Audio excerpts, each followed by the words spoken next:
Indian Land, Indian Trail. It can be confusing if you're keeping your options open in the South Charlotte area, coming across these names, areas not too far from each other, but have quite a bit of similarities and differences. In this video, we're going to cover those similarities, differences, so you can make the best decision as you're exploring the South Charlotte area.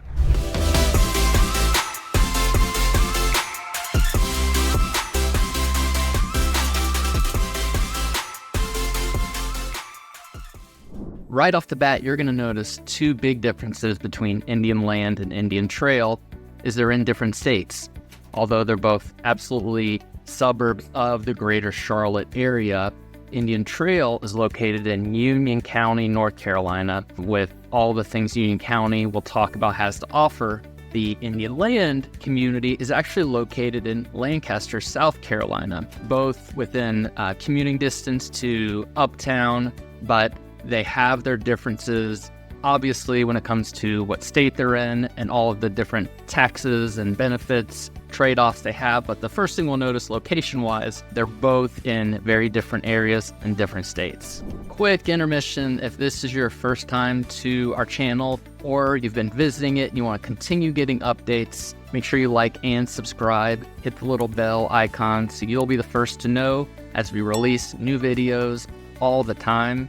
I'm Steve Jarrell with the Longleaf Group at eXp Realty here in South Charlotte, and I love helping people just like you every single day make the move, whether it's the next 6 days or 6 months. We absolutely love helping every step of the way, so make sure you reach out if you have any questions.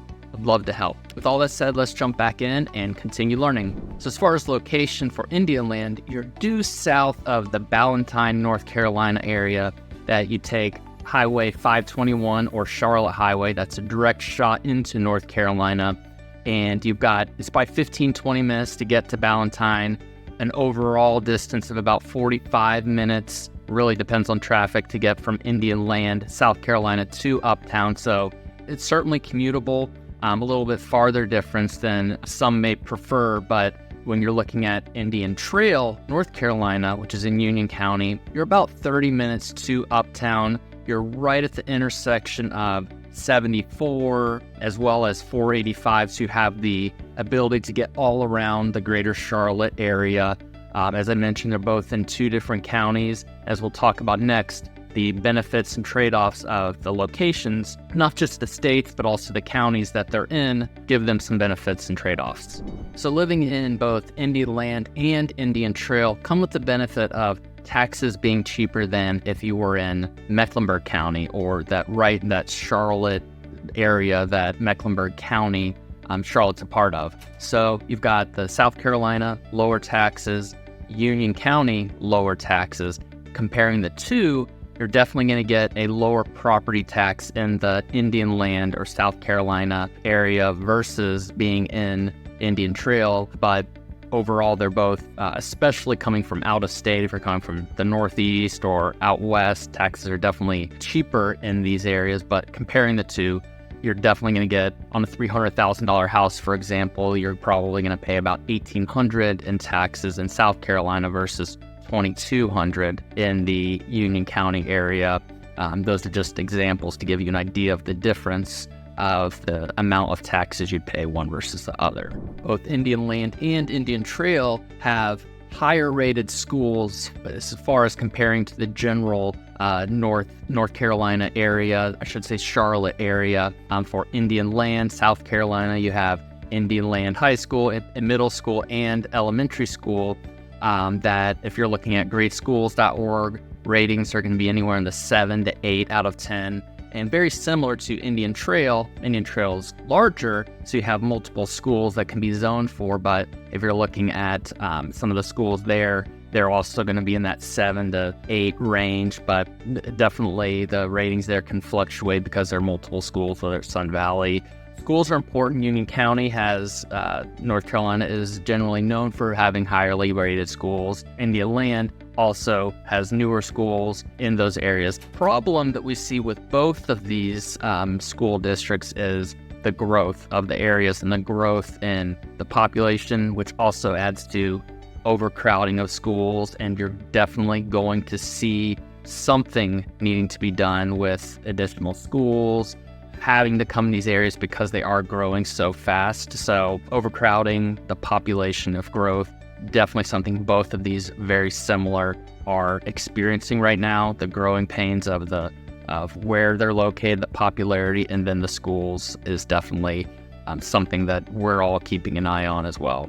A similarity you're also going to see within these two communities is there's not really a true downtown Indian Land or Indian Trail. Indian Land is a newer developed community that's growing. The establishments, the homes that are in Indian Land are generally newer because there is land that's being developed and they're continually adding to the Indian Land area. But there's no true downtown like you'll see in Matthews, Waxhaw, Belmont. Obviously, Uptown is its own entity, but these smaller communities will have their own downtown area that both Indian Land and Indian Trail do not have. The difference you'll see with Indian Trail is they do have plans to create a downtown, and they're going to be establishing one. I've created a video talking about some of the plans that they've already released for doing so. It's still going to take a while to happen, but they do have plans to make that happen, with Indian Land being a newer bedroom community of greater Charlotte area.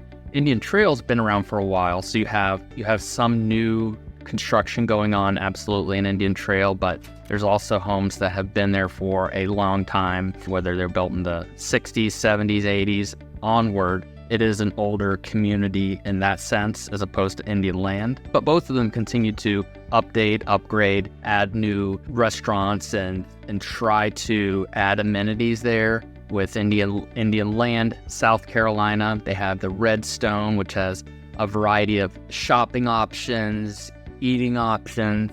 You have easy access to, like I mentioned before, Ballantyne and all of the value and options of entertainment in Ballantyne as well. Indian Trail, you have the Sun Valley Commons area, movie theaters, places to eat and go. But if you're comparing the two, there are definitely similarities that they're trying to establish more there, but it's not its own true destination that you'd see in Ballantyne or Matthews or some of these other areas that have really built a valuable experience, whether it's Blakeney, just a lot of those things we've talked about other videos that make those areas attract. Similarities and differences, especially when it comes to what they have to offer for entertainment value for sure. So let's compare the outdoor recreation activities available in Indian Land versus Indian Trail. Well, in Indian Land, you do have access to some beautiful South Carolina activities or areas like the Ann Springs Greenway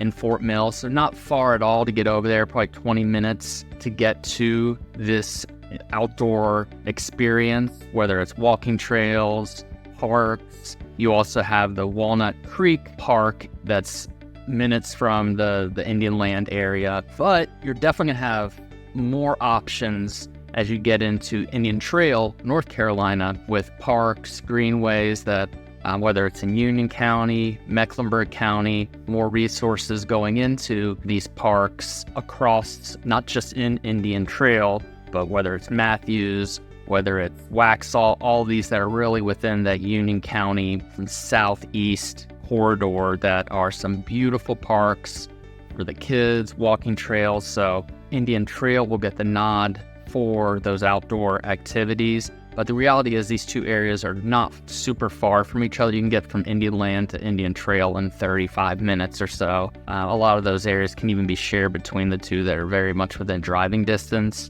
But when comparing the two, you're going to have some more options that are closer in Indian Trail. And finally, let's talk about the future growth and development of Indian Land and Indian Trail. Comparing, as we said before, the newer development and ongoing growth of the infrastructure of Indian Land, it is very quickly growing, adding commercial and residential options in Indian Land. And it's, like I said, fastly growing. They have new developments popping up. So there's a lot of options that will be available to buyers for new construction. Not that there's not the availability in Indian Trail for those, but the growth is definitely faster in Indian Land because it's really a green field, if you will, of of opportunities for developers to put their footprint in Indian land. The difference is Indian Trail is more of a steady growth.